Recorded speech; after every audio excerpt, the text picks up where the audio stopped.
What up YouTube, it's Misery's Company. In today's video, let's talk about all of the banning that's been going on in Diablo Immortal. This banning has been incredibly controversial for several different reasons, because there's a lot of different things going on and I haven't made a video about any of it. I really kind of wanted to see where it would go before I sort of gave my opinion. And now that it feels to be wrapping up, and I won't say fully resolved because there's still some very frustrated people on both sides of this, let's go and talk about it because it's a lot to cover. So let's go and jump into, let's go to this screen. So let's start with a statement that came out yesterday or 2 days ago by the time you're seeing this, a statement on cheating. This was posted by Sinful Scribe, who is the community manager for Diablo Immortal. It says, to all adventurers, we on the Diablo Immortal team take a very firm stance against cheating, gameplay automation, hacking, and other forms of exploitation. While the vast majority of our players do not engage in this behavior, we felt it was important to be clear that it will be we will take decisive action to help keep our game fair for all players. Now it goes into a lot more, and I'm not going to read it word for word. I will put a link into the Reddit post in the description of this video, but the really important things to look at here are the post, and they say this is things that will get you banned permanently, not temporarily, but permanently on the first offense, using third-party programs and hardware to automate any facet of the game. This is one that we need to come back to. Purchasing items from unauthorized third-party vendors. Susan Express, case in point. Making fraudulent transaction on the in-game store or the battle.net shop. Now this, for example, is what's been going on with the gem duping. I didn't cover it because there was enough people that already covered it, and honestly I didn't want to bring more attention to it because it had obviously already been addressed or been brought up to Blizzard, so I didn't want to bring more attention to it. Exploiting bugs with the market or in-game economy. This too. That's also what they're talking about. Now, scamming, account sharing, and win trading. If you don't know what win trading is, apparently it's basically like in PvP, if you were to basically trade wins. So you let the other team win or help the other team win, or intentionally throw your game so that they can win and then do the same back and forth so that way you can boost your rank or whatever. Now, for accounts detected using cheat programs or in quotation marks, botting, or similar gameplay automation. Again, all of these keywords we're going to break down in just a second. The first offense is generally a permanent closure without warning. Dang. Now, so a few different things are going on here. The first one is the in-game economy manipulation. You know you were doing it. That's apparently there was a way of like selling gems that were like fake by getting ready to post a random amount and then doing something on your keyboard or whatever. I don't know how it worked. I don't want to know how it works, nor do I currently know. But anyway, so that was, you were able to basically manipulate the market and get a ton, I mean millions of platinum, which would then be used to upgrade your normal gems or your resonance, which is a pretty massive thing. So people were permanently banned for that, and they deserve to be so. Echo Gaming covered this on his channel. He actually saw a Reddit post where someone had in fact been banned and went through their thought process as to why they were banned and how long it was, and was very open about it. So good for them. Now, the other stuff that I think is making a lot more people upset is this little guy right here. And no, I don't use this. This guy. Controllers. People are getting banned, seemingly, for controller usage. Now, are they being banned for using a controller? In its simplest term, no, that's not what's happening. In my understanding of what's happening is when it comes to this part, hardware to automate, okay? So there is a way in the game that if you were to change a setting, this is in the in-game function, where if you were to, playing on the glass, playing on your phone, if you double tap your primary attack button, that you can make it constantly attack and seemingly hold still and just continue to attack. That is an in-game setting that you can change, okay? But it is a form of automation.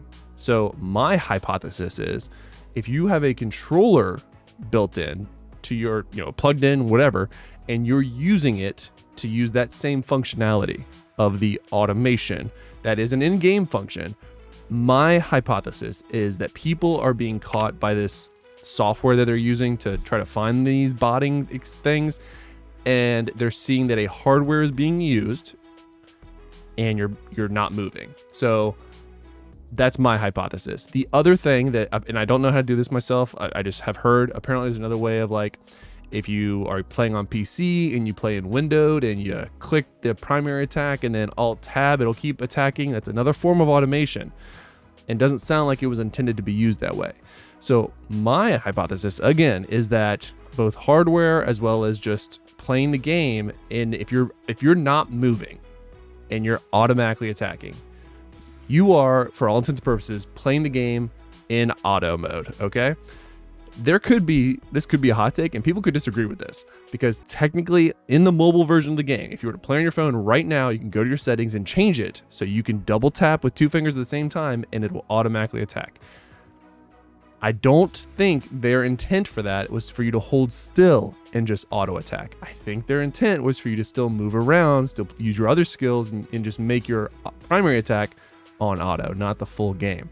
So that is what I think is happening, because I've seen a lot of people unjustly banned, and a lot of them are not low res people. And there are people that have completely filled out, maxed out their upgrades on their gear, which means they're farming a lot.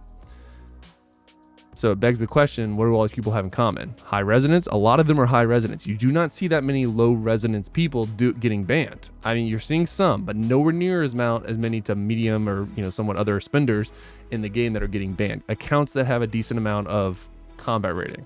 Combat rating, one of the biggest parts outside of resonance for combat rating is going to be your gear upgrades. How do you get gear upgrades? You farm it.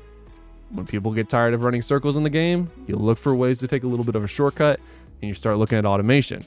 Whether deliberate or not, I think that's what's happening to a lot of people in this game. Now, my take, in my opinion, is that I don't think it's right. I think that they have clearly said what they will ban you for, but they have not clearly said specifically, like an example, like this is automation or this is not automation. And without that amount of specificness,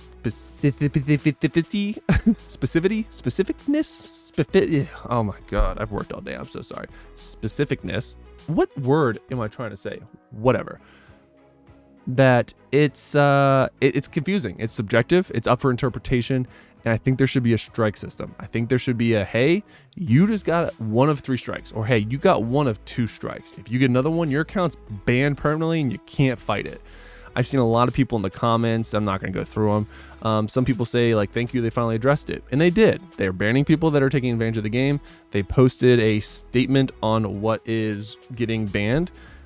But I do think we need some examples of some of the gray area, and especially when it comes to the hardware or the controllers. Now, again, the controller I showed you, I do not use for Diablo Immortal. If I am playing on my PC, I am playing on mouse and keyboard, which is a natural input into the game. A additional controller is not a natural input, okay? And I don't think people are being banned for the controller, but I do think they're being banned for using it to help automate the game with this like auto attack feature. I could be wrong, but that's the only explanation that I can come to that makes any amount of sense based off all the posts that I've seen. So if I was king of Diablo Immortal,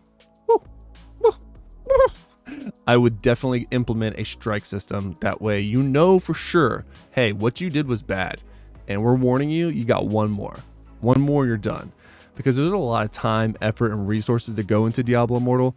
And to have your account permanently banned for the first offense is insane. That's insane. That's very, very aggressive. And it's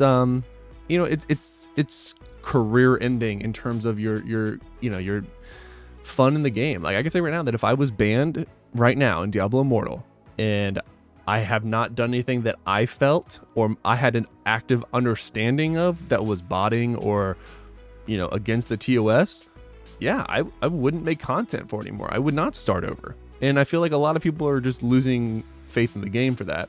So I think this was the right step. I do think the one and done is way too aggressive, especially without give video footage, right? So they're obviously reviewing this in some capacity, or there's some amount of automation happening where the software is triggered by like, okay, X happened, then Y needs to happen, Y being the ban, X being the botting that's happening or the controller usage, whatever. Show a footage of that. Like, show footage of what you were doing, what you were accused of doing, or what the script or the software they're using has found you to be doing, and to show you that you did it wrong, and that is what's wrong, and then give us a one warning. So this is what this is the botting that you were doing. Don't do that again. Okay, cool, sounds good. Won't touch it. That we'll never do that again, Dad. You know, and that's what I think really needs to happen to keep people feeling safe in the game. Because I'm gonna be honest, while I haven't covered this in a previous video, I felt very uneasy about all these people getting banned until I thought more and more about it. I was like, wow, if you read all these, like, what is the common factor? Common factor is controller usage. And I wonder if, like I said previously, if it's the automatic attacking, not moving, and then it triggers like, oh, you're using external hardware, being the controller, and you're not moving, aka botting. Don't know if that's what it is. That's the only thing that makes sense to me. Let me know what you guys think in the comments below, guys. I'm very concerned. You guys probably are too. But I think this was the right start from Blizzard. It was make it public, but we do need to trim down the one and done without footage, in my opinion. Let me know what you guys think. Until next time, guys, lock it in.